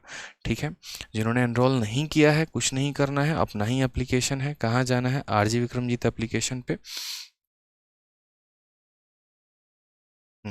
ये हमारा RG विक्रमजीत एप्लीकेशन है। अच्छा, PDF कहाँ से मिलेगी, टेलीग्राम से, रैंकर्स गुरुकुल और मैथ्स भाई आदित्य रंजन। ठीक है, अब यहाँ पर हमारा RG विक्रमजीत एप्लीकेशन है। इस एप्लीकेशन में जाना, मेंस के हमारे टोटल 3 तरह के बैच हैं। एक हमारा है मैथ स्पेशल बैच, दूसरा हमारा है मैथ प्लस रीजनिंग का कॉम्बो, तीसरा हमारा है सारे सब्जेक्ट का कॉम्बो। सारे के सारे आपको वहाँ पर बहुत अच्छे तरीके से मिल जाएंगे। ठीक है, मैथ का जो फीस होगा 999, मैथ और रीजनिंग का फीस होगा 1399, और मैथ और जो है एक तरीके से देखो, ये मैथ रीजनिंग का कॉम्बो है आपका 1399 हो गया, और आपका सारे सब्जेक्ट का कॉम्बो जो है 2500 में है। आराम से यहाँ से एनरोल करिए बढ़िया तरीके से, कोई दिक्कत नहीं है। ये आपका इंक्वायरी नंबर है, इस पर संपर्क भी करिए, कोई भी बात होती है तो बाकी बातें करते रहेंगे। ठीक है, तो मिलते हैं अगले सेशन में। अपने दोस्तों को एनरोल करवाइए। ठीक। और बढ़िया तरीके से अपने एंड से पढ़ाई करते रहिए, जितना हो पाए उतना ज़्यादा प्रैक्टिस पे, रिवीजन पे, कंसेप्ट्स पे आप लोग काम करो। ठीक है, मेंस का पेपर हर किसी के लिए नया होने वाला है, तो नया होने वाला है तो जीत उसी की होगी जिसके पास खुद के काफ़ी अच्छे नॉलेज होंगे। अगर आप अपने नॉलेज पर काम नहीं करेंगे, अपने कंसेप्ट पर काम नहीं करेंगे, तो आपके लिए कोई भी काम नहीं करने वाला है। ये मेंस एक ऐसी जंग होती है ना भाई, जो जीती अपने मेहनत से जाती है। ठीक है, कोई भी है यहाँ रास्ता ज़रूर दिखा देगा, कोई दिक्कत नहीं है, लेकिन जीतोगे तभी जब आप खुद मेहनत करोगे। आपको खुद उठना है, अपना खुद शेड्यूल बनाना है, मॉर्निंग से लेकर नाइट तक अपने सब्जेक्ट को टाइमली डिस्ट्रीब्यूट करना है। अब तो आपको टाइपिंग भी करनी है भाई, समझ रहे हैं? टाइपिंग नहीं किया तो जीवन ऐसे ही बर्बाद हो जाएगा, नौकरी मिलेगी है नहीं। कितना भी अच्छा स्कोर कर लो, टाइपिंग अगर आता ही नहीं है तो ऐसे भी लंका लग जानी है। ठीक है, तो मेहनत अच्छे तरीके से करो, पूरा का पूरा सारे सब्जेक्ट पर टाइम दो, स्ट्रैटेजी बनाओ, अपनी टाइपिंग को भी समय दो, ताकि एक अच्छा स्कोर कर सको।